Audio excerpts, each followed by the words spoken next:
Assalamualaikum warahmatullahi wabarakatuh.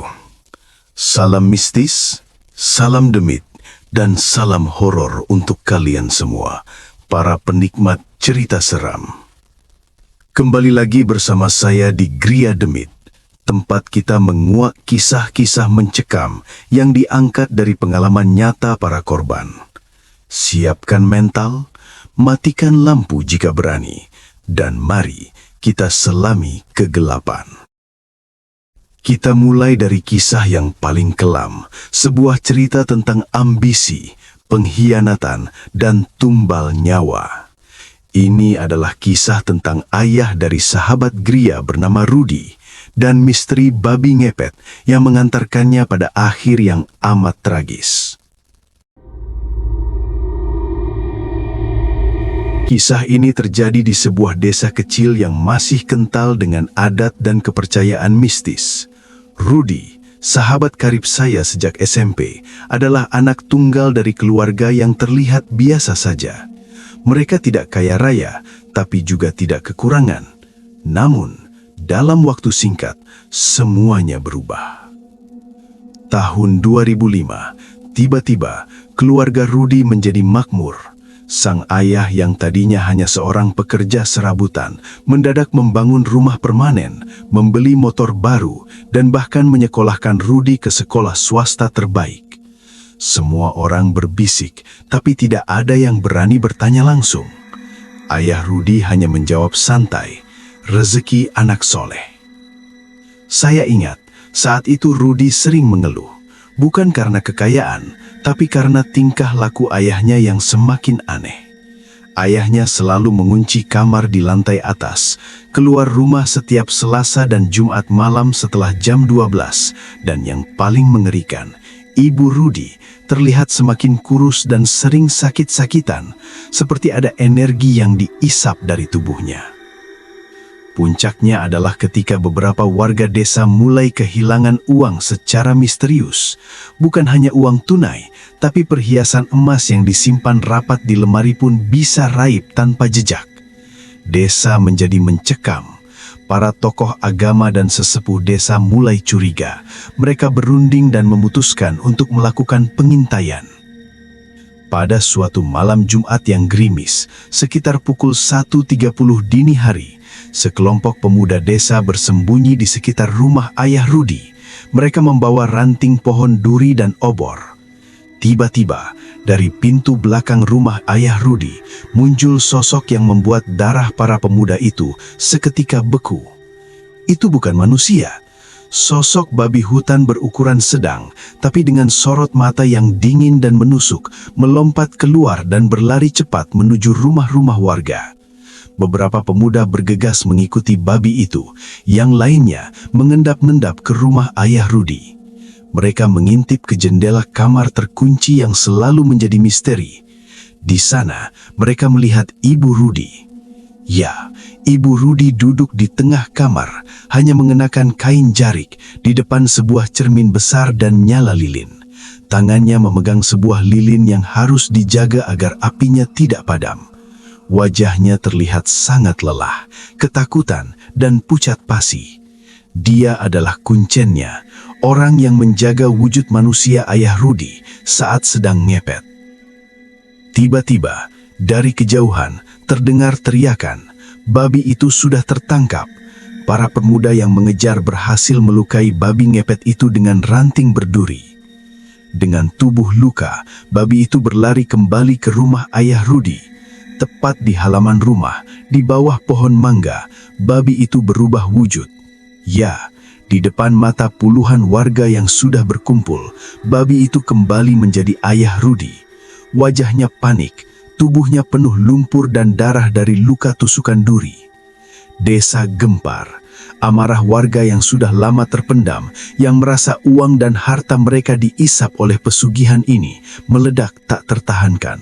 Mereka tidak memberi ampun. Mereka berteriak, menganiaya ayah Rudy, memukulinya dengan kayu dan batu. Rudy, yang saat itu sedang tidur, terbangun oleh suara hiruk-pikuk di halaman. Dia melihat pemandangan yang tak akan pernah bisa ia lupakan. ayahnya, terletak tak berdaya, bersimbah darah, diinjak-injak oleh orang-orang yang selama ini ia kenal. Tak lama kemudian, ayah Rudi menghembuskan nafas terakhirnya di tangan warga yang gelap mata. Kematian yang tragis sebagai akibat langsung dari keserakahan yang membutakan mata. Setelah kejadian itu, Ibu Rudi tak pernah benar-benar pulih.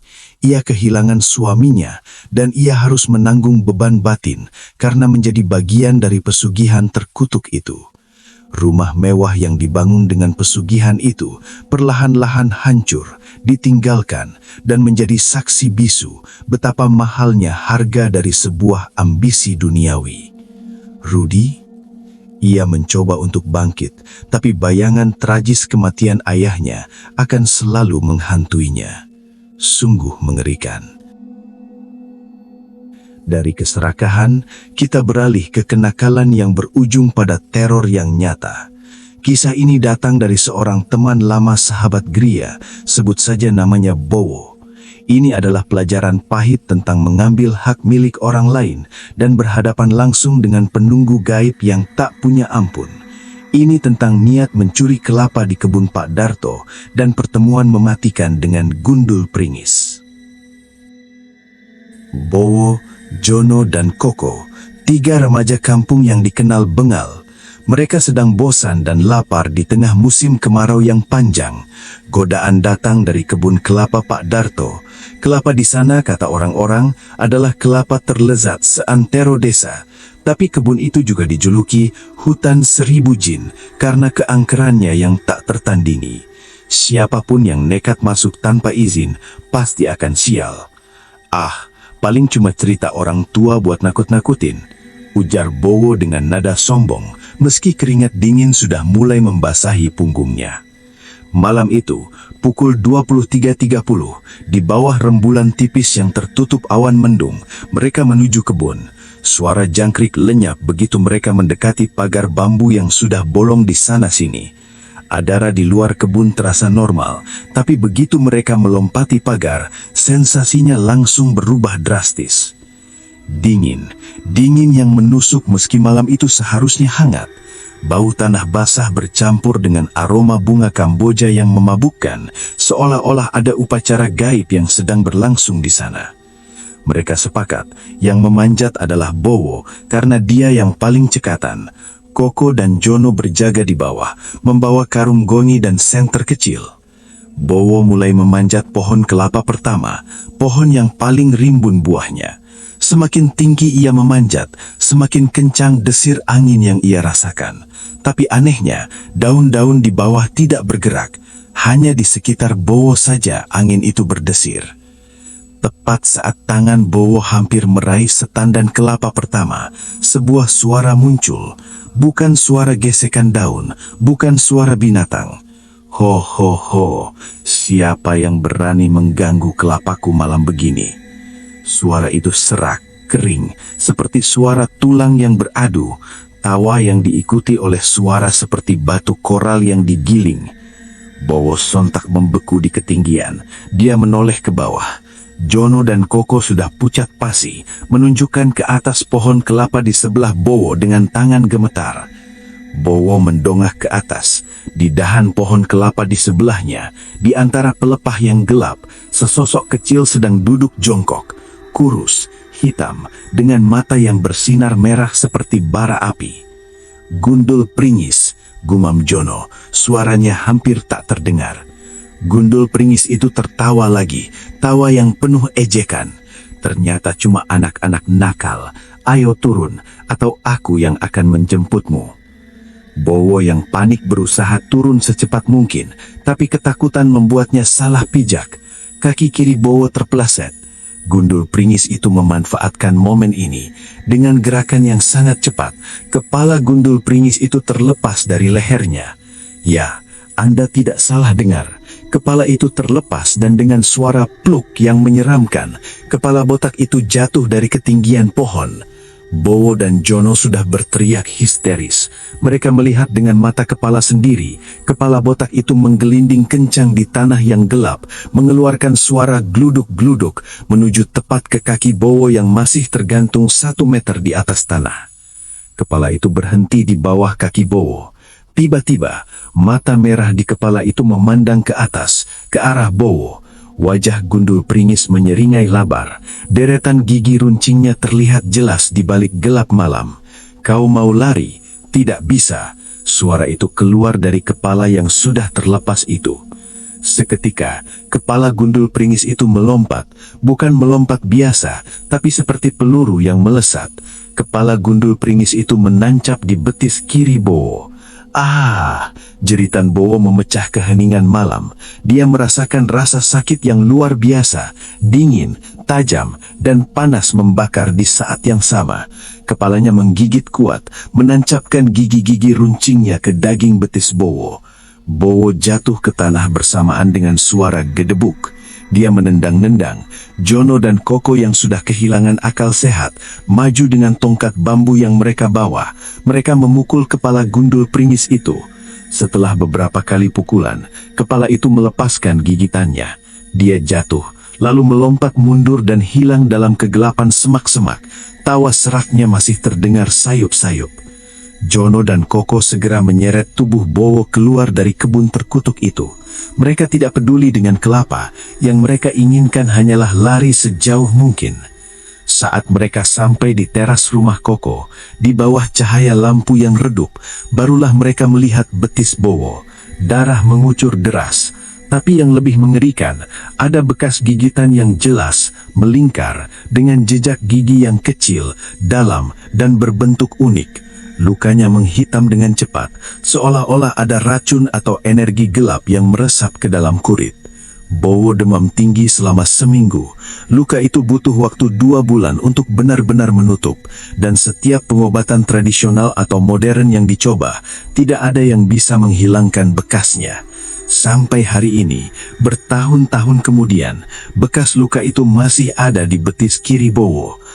Bekas gigitan itu terlihat cekung, menghitam, dan selalu terasa dingin saat malam menjelang. Bowo bersumpah, ia tidak akan pernah lagi berani menyentuh harta milik orang lain tanpa izin, karena ia tahu di sana, di kebun yang gelap itu, ada penunggu yang tak hanya marah, tapi juga akan memberikan hukuman fisik yang akan ia bawa seumur hidupnya. Bekas luka itu adalah stempel dari Gundul Pringis, pengingat abadi bahwa kenakalan bisa berujung pada teror yang tak terbayangkan. Jangan pernah remehkan pantangan dan jangan pernah mengambil hak yang bukan milik Anda. Beberapa harta dijaga oleh entitas yang jauh lebih menakutkan daripada pemiliknya. Kehilangan harta bisa didapat lagi, tapi trauma dan bekas luka dari Gundul Pringis akan menjadi teman hidup Anda selamanya. Dari kegelapan pedesaan, kita beralih ke terang benderangnya lampu rumah sakit. Tapi jangan salah, rumah sakit adalah salah satu tempat yang paling ramai dikunjungi makhluk dari dimensi lain.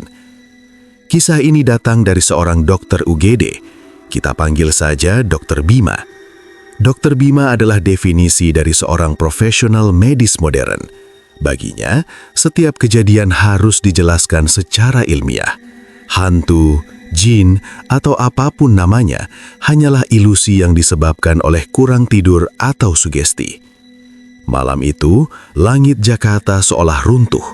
Badai besar disertai angin kencang melanda. Pukul 2 dini hari, UGD Rumah Sakit Harapan Bangsa menjadi kacau.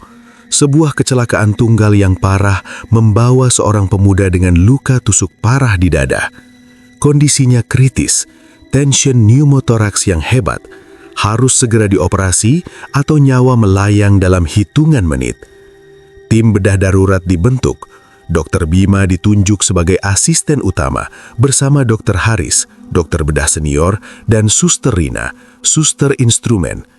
Mereka bergegas ke ruang operasi nomor 4 yang letaknya agak terpencil di lantai 2. Operasi dimulai di bawah tekanan waktu yang mengerikan. Lampu operasi menyala terang, tapi suasana terasa dingin, tidak seperti panasnya tegangan operasi biasa. Dr. Haris mulai melakukan insisi. Darah membanjiri area operasi. "Saya butuh hemostat, cepat," perintah Dr. Haris. Suster Rina yang masih muda dan gugup menyerahkan instrumen dengan tangan gemetar. Dr. Bima fokus membantu, tapi ia merasakan ada yang aneh. Suara langkah kaki terdengar mondar-mandir di sudut ruangan, padahal yang ada di dalam bilik steril hanya mereka bertiga. Tiba-tiba, monitor EKG berteriak keras. Garis lurus, jantung pasien berhenti berdetak. "Defibrilasi, cepat!" teriak Dr. Haris, suaranya dipenuhi keputusasaan. Suster Rina panik luar biasa, tangannya merogoh troli obat dengan terburu-buru. Ia meraih ampul yang salah. Dr. Haris semakin putus asa. Waktu terus berjalan mundur. Tepat pada saat itu, ketika suasana benar-benar kacau, Dr. Bima merasakan sebuah kehadiran yang kuat dan dingin tepat di samping kirinya. Ia menoleh sekilas. Berdiri tegak, seorang suster. Ia mengenakan seragam perawat putih bersih model tahun 70-an, lengkap dengan topi perawat yang kaku dan rapi, sesuatu yang sudah tidak dipakai lagi di rumah sakit modern. Wajah suster itu pucat, tapi matanya menatap pasien dengan fokus yang intens dan ketenangan yang luar biasa, seolah-olah ia telah melihat situasi ini beribu-ribu kali. Suster misterius itu tidak berbicara, ia hanya mengulurkan tangan. Dalam genggamannya, sudah ada sirinj berisi dosis adrenalin yang tepat dan terkocok sempurna. Tangannya yang mengulur itu terasa sangat dingin. Dr. Bima, tanpa sadar, secara refleks menerima sirinj itu. Otaknya yang rasional terhenti sejenak, hanya didorong oleh naluri untuk menyelamatkan pasien. Ia segera menyuntikkan obat itu. Charge 200 Joule. DCVV dilakukan. Setelah beberapa kejutan dan kompresi dada yang gila-gilaan, tiba-tiba terdengar suara bip-bip-bip yang lemah, lalu menguat. Jantung pasien kembali berdetak. Mereka berhasil melewati masa kritis. Operasi berlanjut dan berhasil ditutup. Pasien stabil, nafas lega memenuhi ruangan. Dr. Bima bersandar, kelelahan, lalu ia teringat pada suster penyelamat itu. "Suster Rina, terima kasih banyak atas bantuan."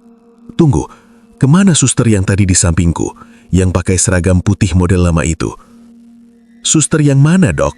Dari awal dari tim bedah hanya ada Dr. Bima, Dr. Haris, dan saya." Dr. Haris menimpali.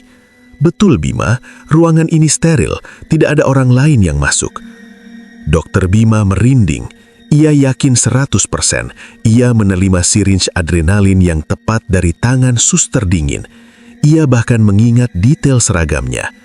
Keesokan harinya, rasa penasaran yang tak terbendung mendorong Dr. Bima mencari tahu. Ia bertanya kepada petugas arsip lama dan perawat senior. Akhirnya seorang kepala perawat senior menariknya ke lorong sepi. "Dr. Bima, suster yang Dr. Bima maksud itu tinggi, rambut digelun rapi, seragam model tahun 60-an dan wajahnya sangat tenang." Dr. Bima mengangguk cepat. "Itu adalah Suster Maria, salah satu suster terbaik di rumah sakit ini. Saking berdedikasinya, dia dijuluki malaikat ruang operasi. Dia meninggal mendadak di ruang operasi nomor 4, tepat di mana Dr. Bima operasi tadi malam, sekitar 30 tahun yang lalu. Dia sedang membantu operasi darurat saat terjadi pemadaman listrik total. Suster Maria terjatuh dan kepalanya terbentur keras saat mencoba mencari lilin. Ia meninggal di tempat, dengan tangan masih memegang peralatan bedah." Kepala perawat senior itu melanjutkan dengan suara pelan. "Kami percaya, Suster Maria tidak pernah benar-benar pergi. Dia terikat dengan ruang operasi itu.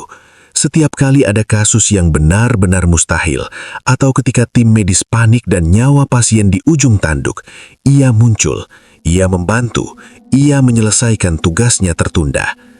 Dr. Bima terdiam. Semua logikanya runtuh. Ia tidak bisa menjelaskan secara ilmiah bagaimana sirinj adrenalin yang tepat bisa muncul di tangannya di tengah kekacauan. Ia merasakan sentuhan dingin yang nyata. Ia melihat wajah yang tenang itu. Sejak malam itu, Dr. Bima yang skeptis berubah total. Ia menjadi lebih rendah hati. Setiap kali ia melangkah masuk ke ruang operasi nomor 4, ia selalu menarik nafas dalam-dalam, memberi hormat dan mengucapkan terima kasih dalam hati kepada Suster Maria. Ia tahu, di dunia medis yang keras dan penuh tekanan, ada dedikasi dan pertolongan yang melampaui batas dimensi. Dan pasien yang berhasil mereka selamatkan malam itu, berkat intervensi singkat, dingin dan gaib dari seorang suster abadi, adalah bukti nyata bahwa kebaikan dan dedikasi sejati akan selalu menemukan cara untuk menolong, bahkan dari balik tabir kematian. Sungguh pengalaman yang mencekam. Bagaimana pendapat kalian tentang ketiga cerita di atas? Apakah ada dari sahabat Gria yang mengalami kejadian serupa? Ceritakan pengalaman kalian di kolom komentar. Untuk menutup episode kali ini, saya mohon dukungan kalian. Jangan lupa klik tombol subscribe, like, dan komen sebanyak-banyaknya agar channel Gria Demit bisa terus menyajikan cerita horor yang membuat bulu kuduk berdiri. Bantu kami untuk tumbuh. Sampai jumpa di episode selanjutnya. Salam mistis dan wassalamualaikum warahmatullahi wabarakatuh.